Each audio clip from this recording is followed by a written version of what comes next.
Bueno, hoy es lunes y nuestra columnista estrella es la doctora Vivian Casorati, abogada, especialista en asuntos de familia, pero por supuesto lo hacemos por teléfono, minimizando la presencia física y para cuidarle también a la doctora. Buen día, ¿cómo anda? ¿Cómo le va? ¿Cómo le va? Buen día Gustavo, ¿cómo estás? Pero muy bien. Acá cumpliendo la cuarentena Está obligatoria. muy bien. Bueno, no sé cuál era el tema que tenía previsto, pero yo tengo un par de preguntas por ahí que después que tienen que ver con este bueno, el tema del régimen de visitas, de personas que están separadas, cómo hacer con los chicos, cómo aplica en este caso la cuarentena, bueno, pero primero por favor presentemos su tema. Si no, estábamos por hablar directamente de la cuarentena porque es el tema que está en este momento en auge y el montón de dudas que surgen para circular, porque tenemos un decreto donde se establecen las excepciones, ¿entendés? Y teóricamente tenemos que estar en forma obligatoria en cuarentena. Entonces las excepciones figuran en el decreto y conforme a eso te hacen diferentes consultas. ¿Puedo circular? ¿Puedo no circular? ¿Cómo puedo circular? ¿Cómo accedo a circular? Ese sería el tema de hoy. Bien, perfecto. Bueno, la escuchamos, doctora.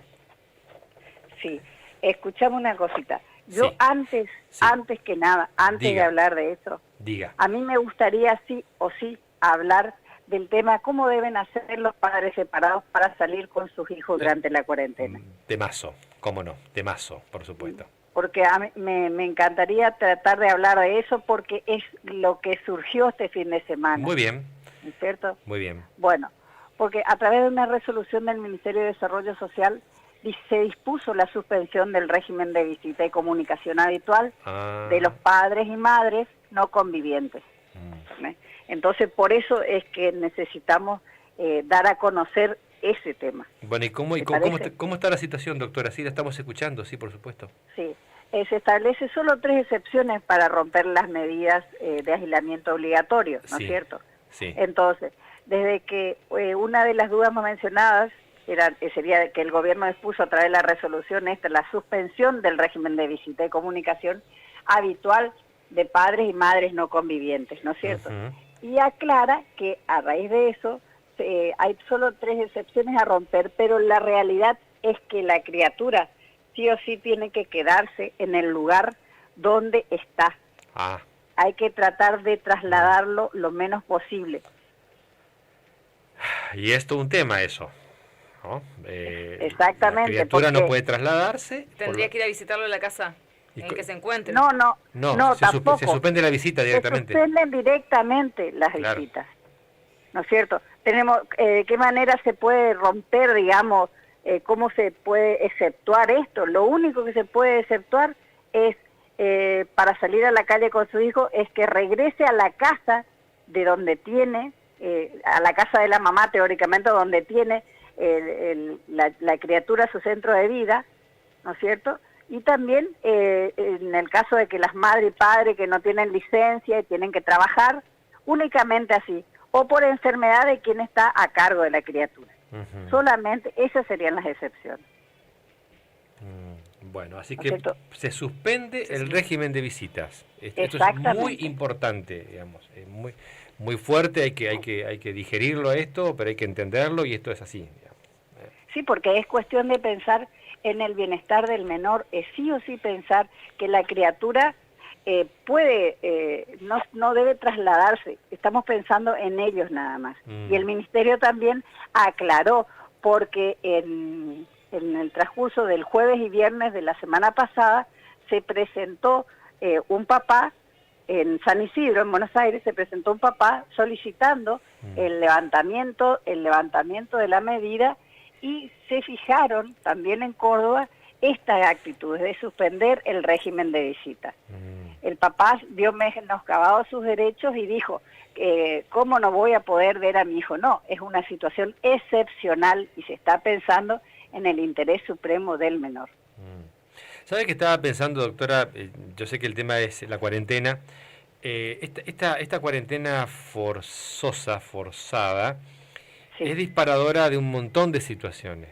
Hay gente que la lleva muy bien, hay gente que la lleva más o menos, y hay situaciones, imagino también, entiendo, supongo, donde comienzan a dispararse algunas situaciones también de violencia, porque Sí. la intolerancia, el estar todo el día en casa, imagino que debe disparar también situaciones de violencia, ¿no?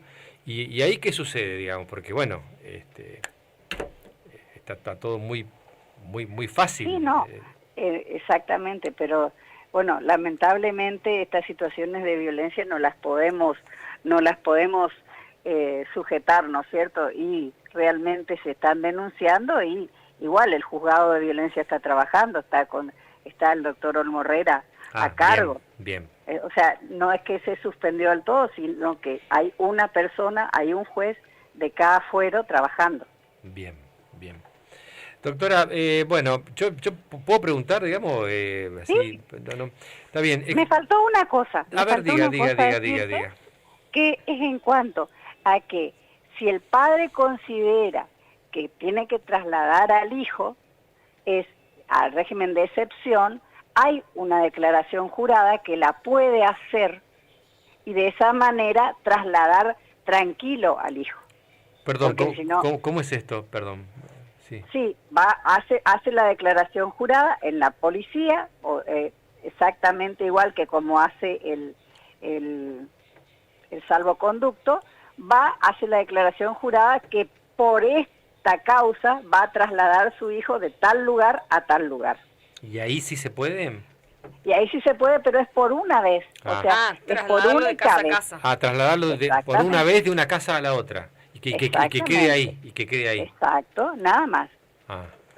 Porque tampoco es que va a agarrar al hijo que está y lo va a llevar a la casa de fulano. No, él va a llevar de la casa, de su casa, donde está en este momento, a la casa de la mamá, a la casa del papá.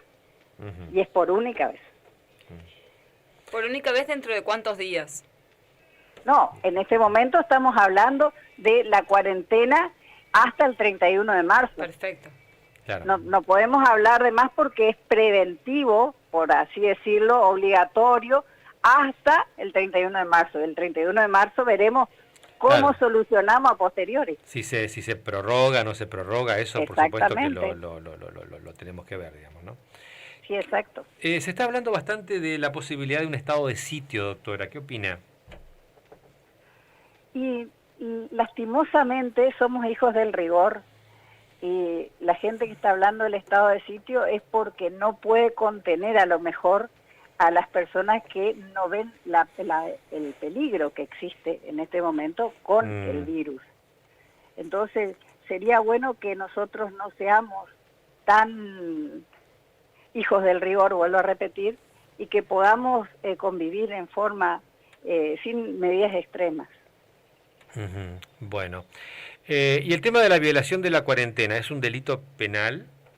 Sí, es un delito penal, está previsto en el artículo 205 y en el 239 del Código Penal, donde se establece la pena para quien infringe esto. Entonces, lo ideal, por eso, lo ideal sería es que nosotros tomemos conciencia realmente y nos quedemos en nuestras casas, ¿no es cierto? Salvo casos excepcionales, como, por ejemplo, a mí me toca, tengo una mamá de 75 años, que debo cumplir con ver qué necesita, los remedios, los alimentos, y bueno, y en la medida de lo posible quedarme en mi casa, pero cumplir también con esa obligación, ¿no es cierto? Y hay un delito, doctora, que la verdad que yo no sabía que existía, pero claro, nunca habíamos pasado por semejante cosa, que es el de propagación de una enfermedad contagiosa. Exactamente. A sabiendas, ¿no? Sí, exactamente. Que con una pena muy severa, muy severa. ¿No? Sí, estamos en eso. Sí. Eso en el caso de que uno sepa que tiene, por ejemplo, claro, el virus, ¿no? Sí, es como la persona esa que se escapó sabiendo realmente que tenía la enfermedad, que subió al barco y que sabía que tenía la enfermedad. El del buquebús. Exactamente. Que dejó a 400 personas en cuarentena, digamos. Exacto, porque él sabía perfectamente que tenía la enfermedad. Entonces, y se subió al barco. Es agravado, sí. Exacto. Uh-huh. Bueno. Así que bueno, ¿alguna otra consideración, doctora, que le parezca importante decir? Sí, la otra consideración es, ya que hablamos de de la declaración jurada que tienen que hacer los papás, también existe el formulario de salvoconducto, que es el que se pueden acercar a la Policía de Misiones o a la delegación regional para que les extiendan un certificado. Aquellas personas que tienen que trabajar, que tienen que circular, todos los que estén dentro de las excepciones del artículo 6 del decreto. Muy bien, perfecto. Doctora Vivian Casorati, muchas gracias. Que siga bien, ¿eh? No, muchas gracias a ustedes por la consulta y sigamos quedándonos en casa Por para supuesto. tratar de que no se propague la Por enfermedad. supuesto que sí. Hasta luego, gracias. Muy bien, hasta luego.